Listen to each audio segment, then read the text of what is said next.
Waalaikumsalam warahmatullahi wabarakatuh. Ya Allah, ya Rabbi, panjenengan kula tangisi, kula nyuwun disaateni, dosa kula nyuwun diampuni.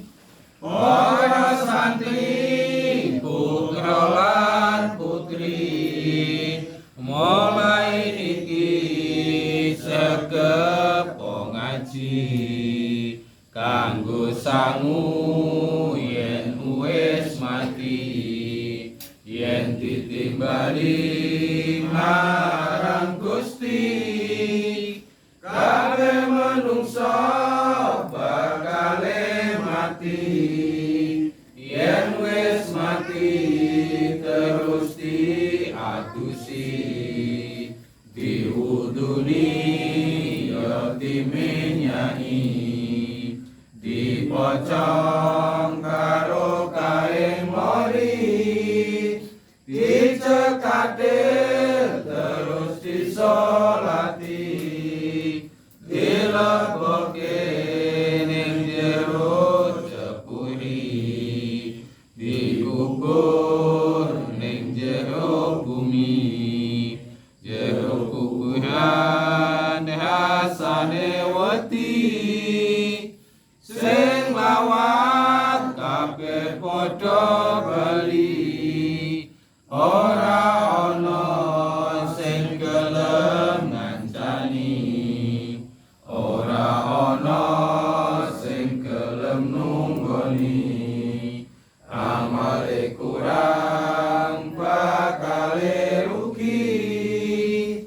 Ya Allah, ya Rabbi, panjenengan kula tangisi, kula nyuwun disaateni, dosa kula nyuwun diampuni. Napa tegese winih kang tiba durung mesti becike. Itu maksudnya begini. Suatu nasab atau keturunan atau suatu winih pohon menjatuhkan sesuatu, menurunkan itu tidak mesti sama. Tergantung jatuhnya kemana dan nasibnya bagaimana. Kurang lebih seperti itu. Intinya orang kaya anaknya belum tentu kaya, cucunya belum tentu kaya. Orang miskin anaknya juga belum tentu miskin, cucunya juga belum tentu miskin. Intinya seperti itu. Ini kan yang ditanyakan kurang lebih itu keturunannya. Nasab yang baik itu memang mulia, tapi lebih baik nasib yang baik. Jadi nasab keturunan yang mulia, intinya lebih baik nasib yang mulia. Nasab mulia itu contohnya nasabnya Abu Lahab. Abu Lahab itu kan mulia nasabnya. Dia paman Nabi, tapi nasibnya kurang baik karena tidak menyintai Nabi, tidak mengikuti Nabi, ajaran Nabi, akhirnya menjadi celaka dia. Ya seperti yang diterangkan di dalam surat Al-Ahzab. Nah, itu juga nasab baik, tapi nasibnya kurang baik. Lebih baik itu nasab mulia, nasab baik bagus juga, tapi lebih baik nasib yang bagus, nasib yang mulia. Nasab baik, tapi lebih baik nasib. Nasabmu keturunan orang baik, nasibmu jelek bisa saja. Nasabmu keturunan orang-orang kaya punya perusahaan, tapi nasibmu jelek bisa saja. Begitu juga nasab keturunan Nabi misalkan, seseorang bernasab keturunan Nabi, tapi nasibnya buruk kan ya nggak baik. Kan lebih baik nasibnya yang baik, walaupun nasabnya biasa-biasa saja. Nasabnya orang umum, nasab siapapun, tapi dia bernasib baik atau memahami kehidupan sehingga dia menjadi baik. Nah, kurang lebih seperti itu kan begitu. Karena bagaimanapun juga nasab itu penting, tapi suatu saat nasab itu tidak pernah ditanyakan di kemudian nanti saat kita meninggal dunia. Saat meninggal dunia itu yang ditanyakan Tuhanmu siapa? Diulangi 3 kali, Tuhanmu siapa? Tuhanmu siapa?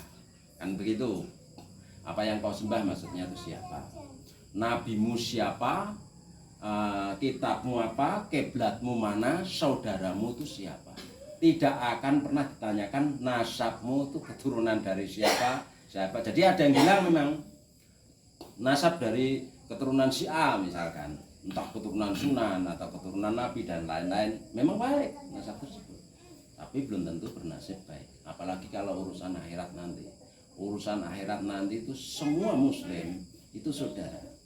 Gitu. Tidak harus dia bernasab A atau B atau C atau nasab baik dan lain-lain. Yang penting itu dia harus bernasib baik. Intinya begitu. Nasib baik, nasib bagaimana? Nasib baik bagaimana?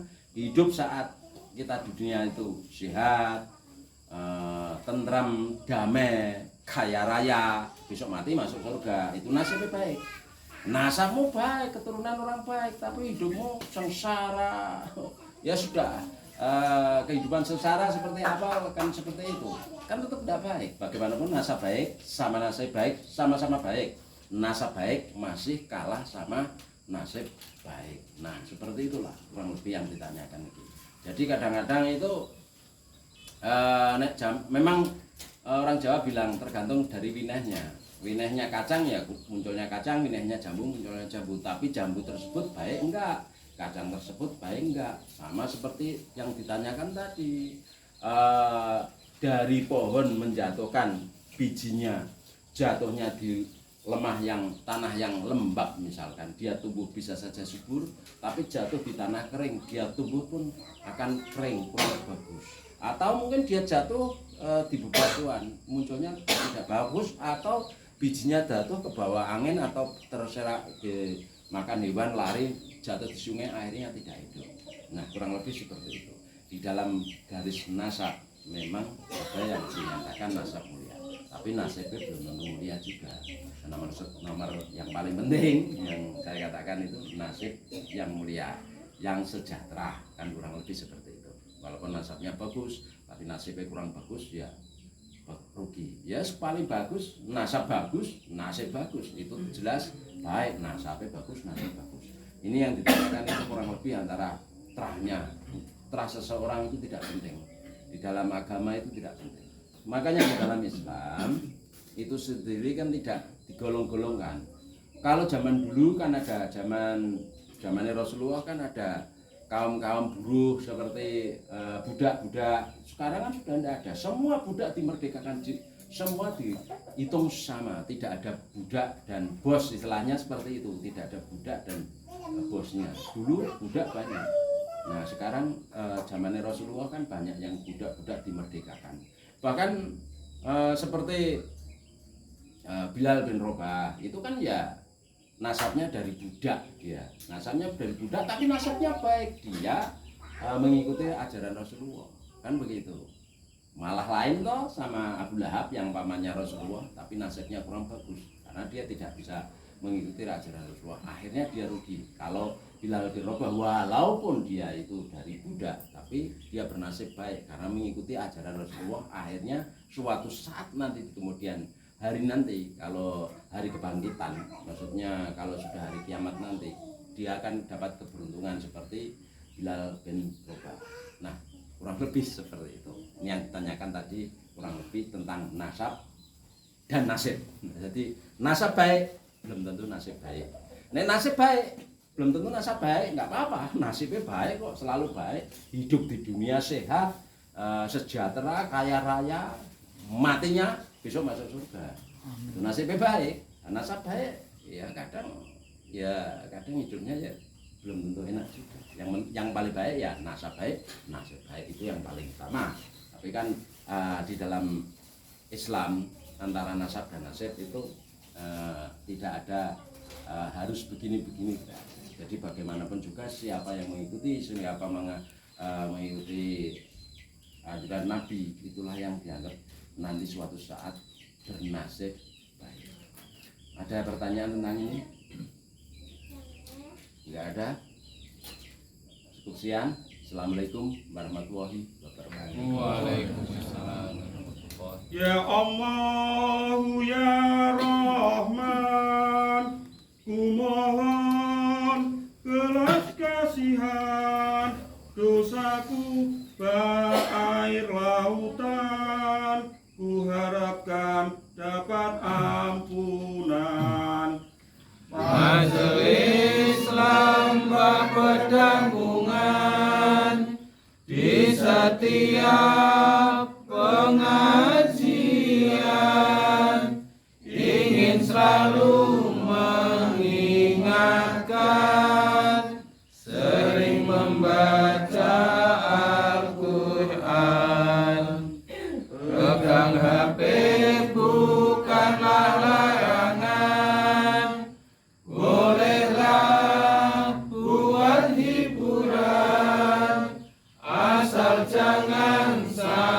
kebablasan, melupakan kewajiban.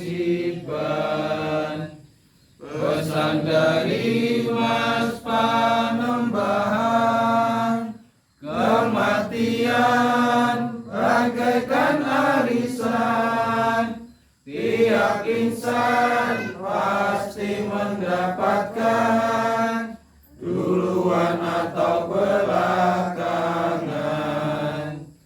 Bedanya ini kawan, arisan ingin dapat duluan, kematian